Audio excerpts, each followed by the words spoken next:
इधर बरसात आ जाओगे, आप अभी आ जाओ, भीग जाऊंगा। देखो शीघ्रता से आ जाए, पहले नीचे बैठना है। मैं बैठ के बता सकता, बहुत सुंदर कालीन है। अगर कुर्सी है, कुर्सियां उधर आप पीछे जाए, कुर्सियां भी है, और नीचे का आनंद ले तो विराज जाए। ठीक सर, ये इनको आ जाने दें इधर। ये हमारे जो व्यवस्था में पुलिस वाले साथी यहाँ आगे भी विराज सकते हैं आप। भारत माता की।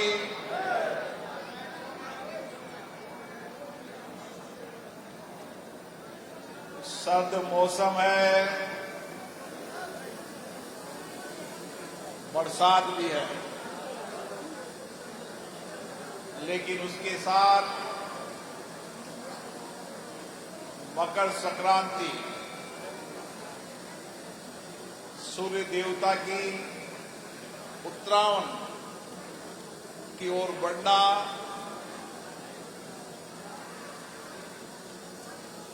प्रकृति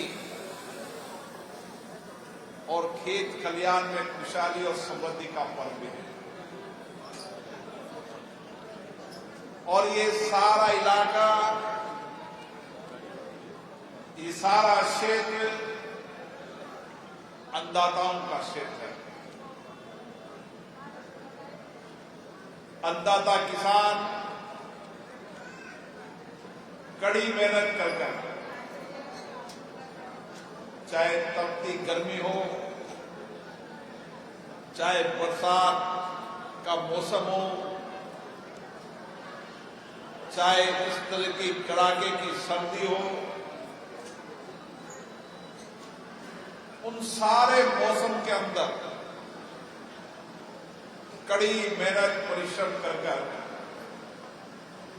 हम सबको अन्नदाता के रूप में सेवा करना है। और अन्नदाता के से बड़ा काम समाज में हो नहीं सकता। और इसीलिए मेरे अन्नदाताओं के बीच में एक विश्वास होना चाहिए, भरोसा होना चाहिए, और इस विश्वास भरोसे को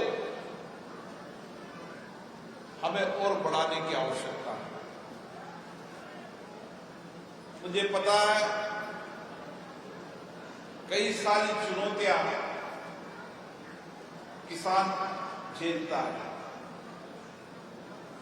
कई बार लगता है अच्छी फसल हो रही है, ओले पड़ जाते हैं, फसल खराब हो जाती है। लेकिन किसान बहुत आत्मविश्वास वाला होता है, आध्यात्मिक भी होता है, धार्मिक भी होता है, और ये विश्वास करता है कि भगवान की जो इच्छा हो और फिर अपने काम में लग जाए। ये जो भगवान की जो इच्छा हो, यही हमारी ताकत है। दुनिया के अंदर भारत ही ऐसा देश है जिसमें अच्छा हुआ तो भगवान की कृपा और बुरा हुआ तो भगवान की कृपा। दुनिया में और कहीं नहीं। और जो दुनिया में इसका तर्क करते हैं कि अच्छा क्यों हुआ, बुरा क्यों हुआ, वो तर्कों से अभी तक जीत नहीं पाए। इसलिए उनके पास भौतिक साधन तो है, लेकिन आध्यात्मिक ताकत ऊर्जा नहीं है। और आपने देखा होगा आध्यात्मिक ताकत ऊर्जा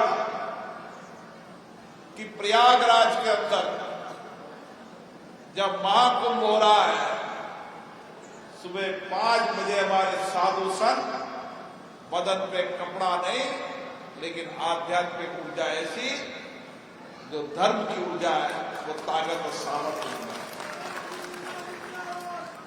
ये ताकत और सामर्थ्य कहां से पैदा होती है? ये ताकत और सामर्थ्य पैदा होती है हमारी आध्यात्मिक, हमारी आंतरिक ऊर्जा से। और इसीलिए मैं रास्ते पर देख रहा था तेज हवाओं के बाद भी सैकड़ों लोग रास्ते में मुझे मिले। बहुत कड़ाके की ठंड थी, काफी घंटे से इंतजार कर रहे थे। अब अभी जाऊंगा तो इटावा भी घंटों से इटावा के लोग भी इंतजार कर रहे हैं। लेकिन किस लिए इंतजार कर रहे हैं? मैं कभी सोचता हूं, जीवन में 30 साल राजनीतिक जीवन में हो गया। पहले संगठन में काम किया, संगठन में छोटी इकाई युवा मोर्चा के जिलाध्यक्ष से काम किया,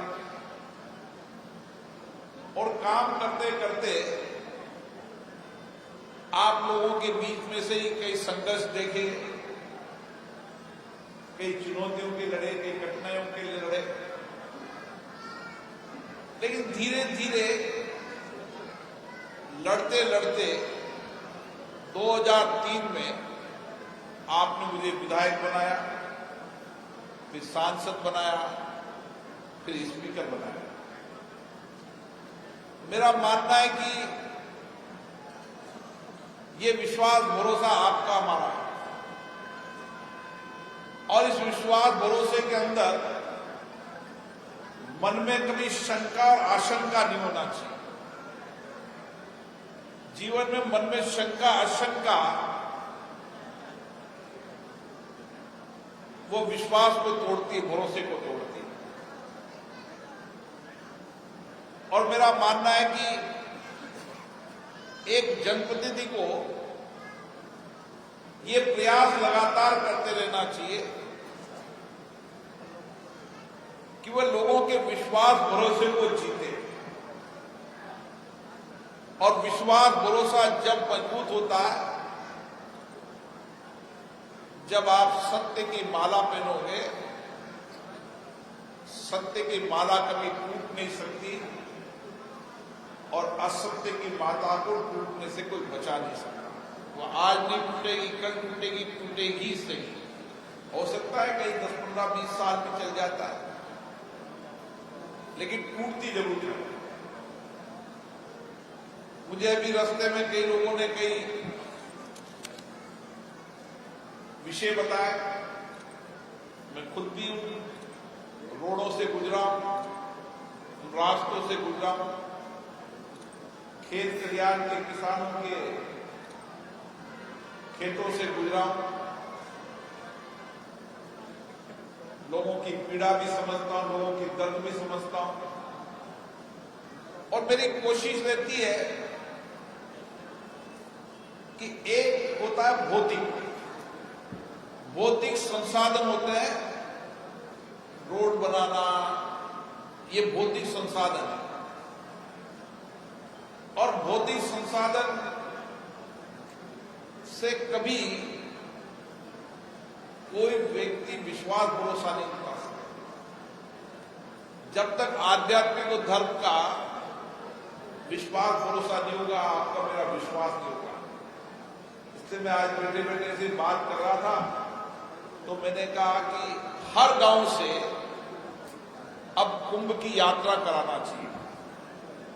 और मैं सुल्तानपुर में कहूंगा कि गांव गांव में योजना बनाओ।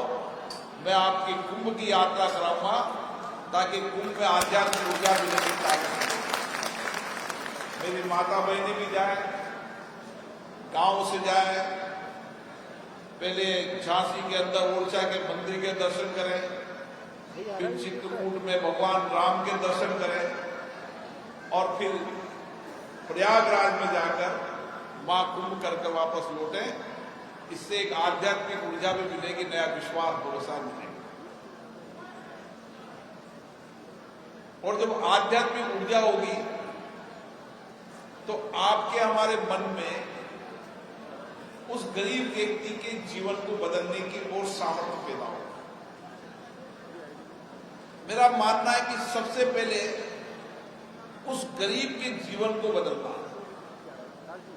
समाज में, अपने गांव में जो सबसे गरीब है, जो सबसे वंचित है, जो पीड़ित है, उसको न्याय भी मिले, उसका विश्वास भी जीते, उसके जीवन को बदल सकते हैं।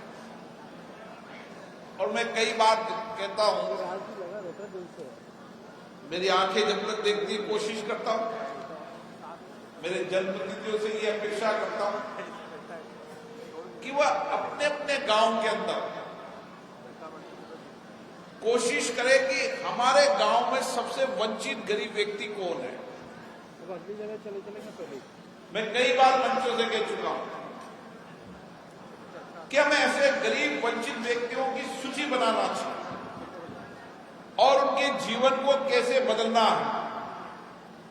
आप और हम विश्वास करो उनके जीवन को बदलेंगे सही, चाहे कुछ भी करना पड़े पर बदलेंगे उनके जीवन।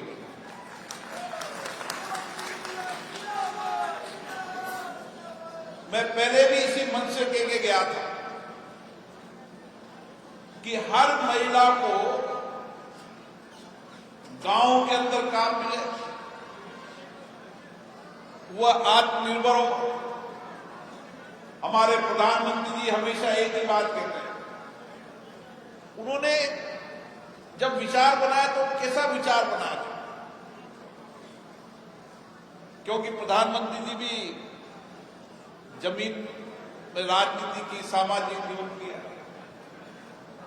उन्होंने कहा एक गांव में क्या क्या कमी होती है, क्योंकि बड़ा विचार होता है तो बड़ा सोचना पड़ता है। कभी हम भी सोचते थे कि उन्होंने कैसे एक विचार को लाया। उन्होंने देखा कि महिलाएं गांव में शौचालय नहीं होते, और मुझे भी पता है मोदी जी के पहले बहुत कम गांव में शौचालय होते थे। हम भी कोई गांव में जाते हैं ना तो मिलता नहीं था कि एक दो मकान कोई मुश्किल से मिलता। आपने भी देखा होगा गांव के अंदर, और आपने तो कभी चिंता भी नहीं की पुरुषों ने तो कि महिलाओं के लिए मकान बना लेंगे बड़ा, लेकिन शौचालय नहीं बनाएंगे। ये हमेशा मैंने हर गांव में देखा था, शौचालय नहीं बनाए, गांव में बड़ा मकान, शौचालय नहीं। उन्होंने कहा शौचालय बनना चाहिए। फिर उन्होंने देखा कि गांव में कच्चा मकान होता है, ये मान के चलो एक दिन में सब नहीं बनता। हमारा देश 140 करोड़ लोगों का देश है, और जो धन है वो समाज के सभी कामों में वितरण होता है। मानो आप मकान में लगा दो तो फिर दूसरी जगह धन कटेगा। बजट बनाने वाला विजनरी होता है, सोचता है। तो उन्होंने मकान बनाने का विचार बनाया। कई गांव में लाइट नहीं थी, लाइट करने का काम किया। फिर उन्होंने देखा कि गांव से 4-5 किलोमीटर दूर तक महिलाएं पानी लेकर आती है, तो उन्होंने हर घर नल की स्कीम को बनाया। एक जो आवश्यकता प्रारंभिक जीवन की होती है, उसको सिस्टम को जमाया।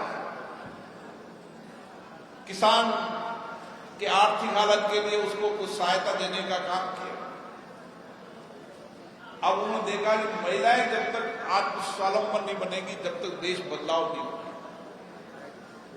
और मुझे विश्वास भरोसा है कि हम महिलाओं के जीवन को भी बदलेंगे। इसी तरीके से हमने भी हमारे गांव में योजना बनाना चाहिए।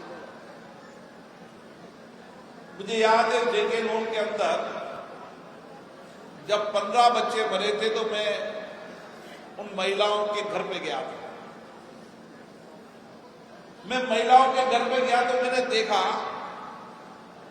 कि उन महिलाओं के बच्चा पैदा करने की ताकत ही नहीं थी। कोई की 30 साल उम्र थी, कोई की 26 साल थी, कोई 18 साल थी, कोई 20 साल थी, और वजन था कोई का 30 किलो, कोई का 25 किलो, 35 किलो। मैंने देखा कि उसके घर को देखा, मैंने सबके घर पे गया। तो मैंने घर पे गया तो घर पे मकान भी कच्चा पक्का था, खाने का सामान नहीं था। मैंने पूछा उस महिला से, तो मजदूरी करती थी, जो मिलता खा लेती थी, पहले बच्चों को खिलाती थी, पति को खिलाते थे। तो हमने कहा कि आखिर बच्चा कुपोषण से भी मरने का एक कारण है, और कुपोषण होने का बड़ा कारण मां को ठीक से भोजन नहीं मिलना, पौष्टिक आहार नहीं मिलना, मेडिकल जांच नहीं होनी, विटामिन नहीं मिल रहा। हमने सुपोषित मां अभियान शुरू किया, अभी उसका फिर शुरू किया, लेकिन फिर मैं आज करके जा रहा हूं, मैं माता बहनों से भी कह रहा हूं, हर गांव के अंदर हमें योजना बनाना चाहिए कि ऐसी कोई भी महिला जो बहुत गरीब है,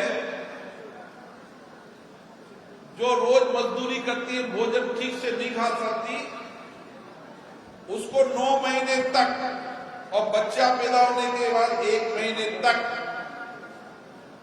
ऐसी सभी महिलाओं को पूरा का पूरा पौष्टिक आहार मिलेगा, ताकि मां भी सुरक्षित रहे, बच्चा भी सुरक्षित रहे। तब हम शिशु मृत्यु मातृ मृत्यु दर को कम कर पाए। ये काम मैंने कोई सीखा नहीं किसी से, मैंने अनुभव किया और शुरू किया। जब 15,000 महिलाएं के बच्चे पैदा हुआ, एक का बच्चा नहीं था, एक का भी 15,000 महिलाओं। मैं सुल्तानपुर में आज लेके जा रहा हूं, हर गांव से योजना बनाओ, जो सक्षम हो उनको नहीं लेना चाहिए, लेकिन जो असक्षम हो उन सबकी सूची बनाकर हमें भेजो। हम 9-10 महीने तक उनको घर बैठकर भोजन मिलेगा और हर महीने जांच भी उनकी उनके गांव में ही जाकर होगी, ताकि वह मां और बच्चा स्वस्थ रहे।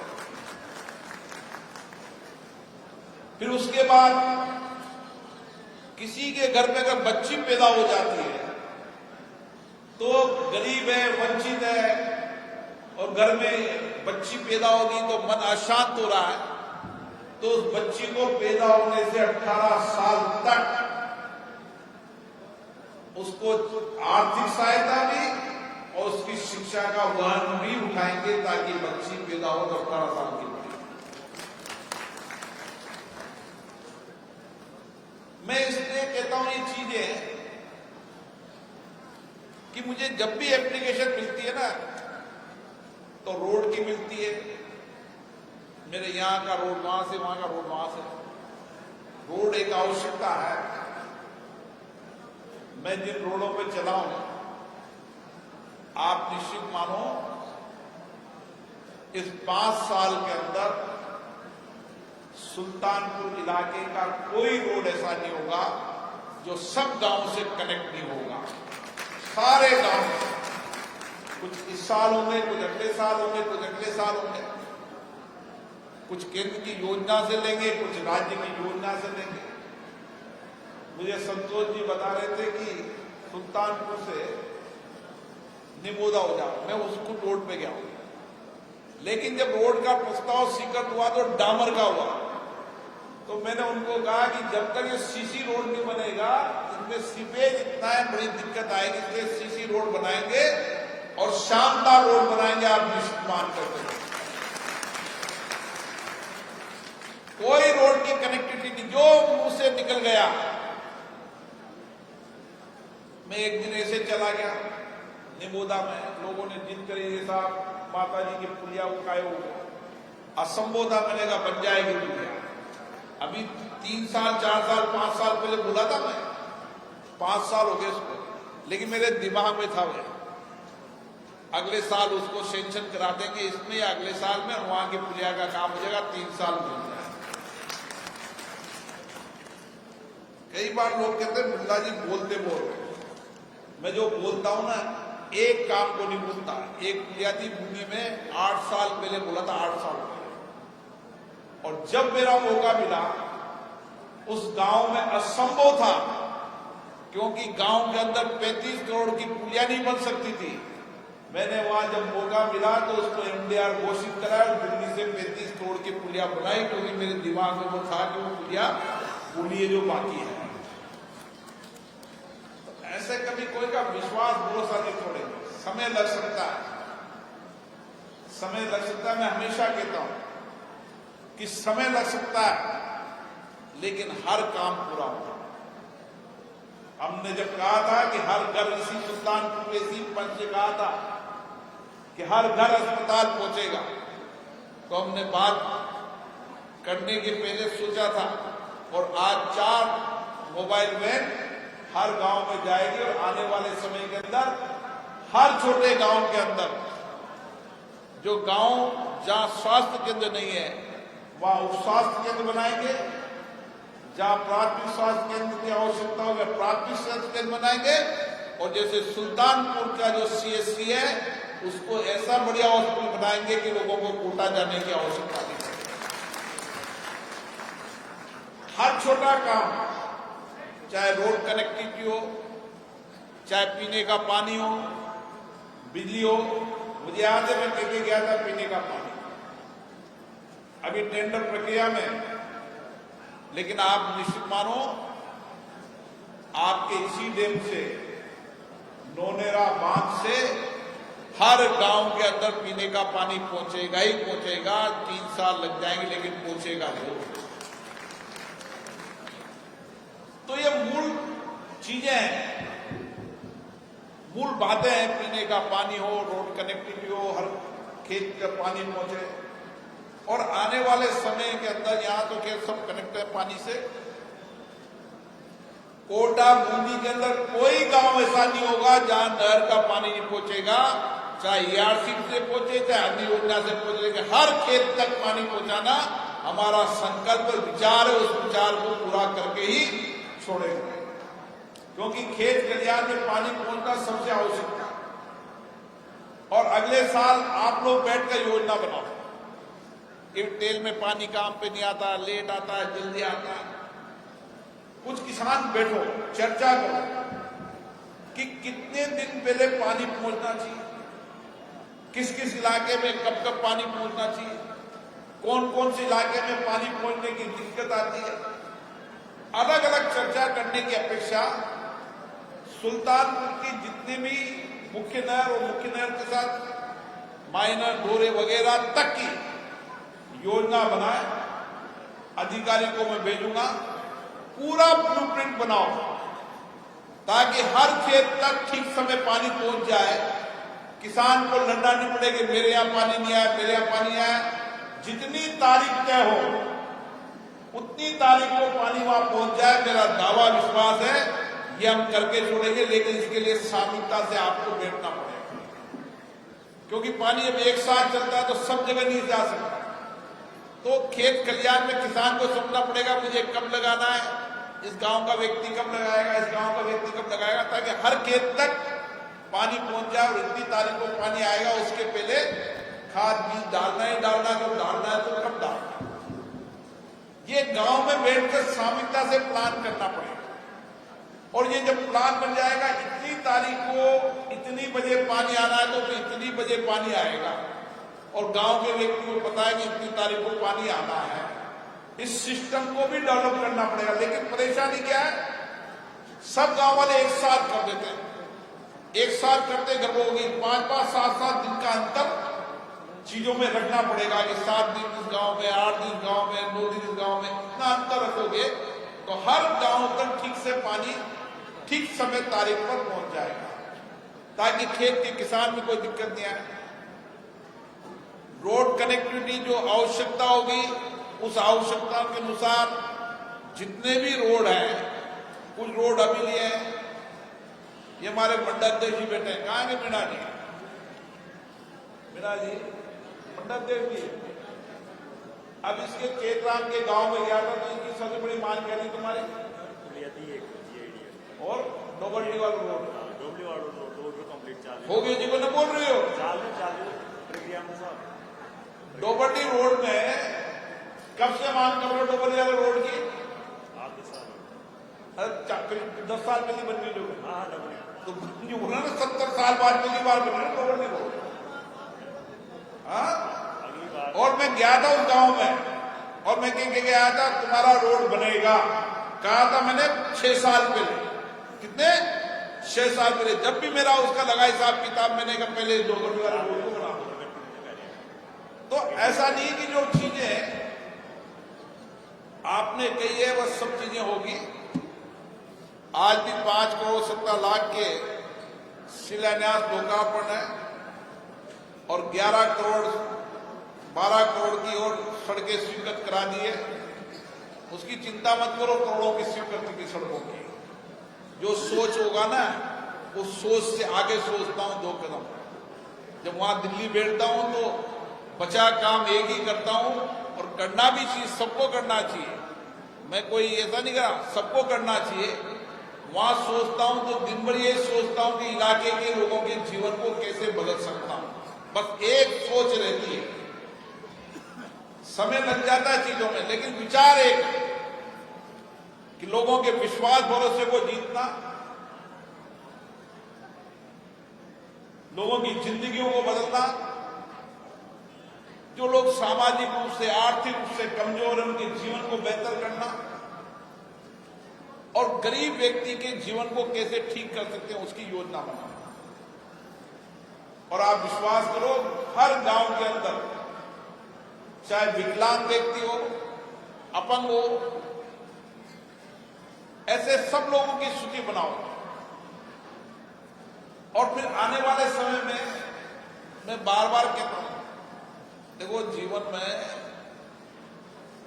स्वास्थ्य से बड़ी कोई चीज कोई ना। आप गांव में योजना बनाओ, हर गांव के अंदर मेरी योजना यह है कि हर गांव के अंदर कैंप लगाकर वहां सब लोगों की जांच हो जाए, और सब लोगों की जांच होकर उनको कार्ड मिल जाए।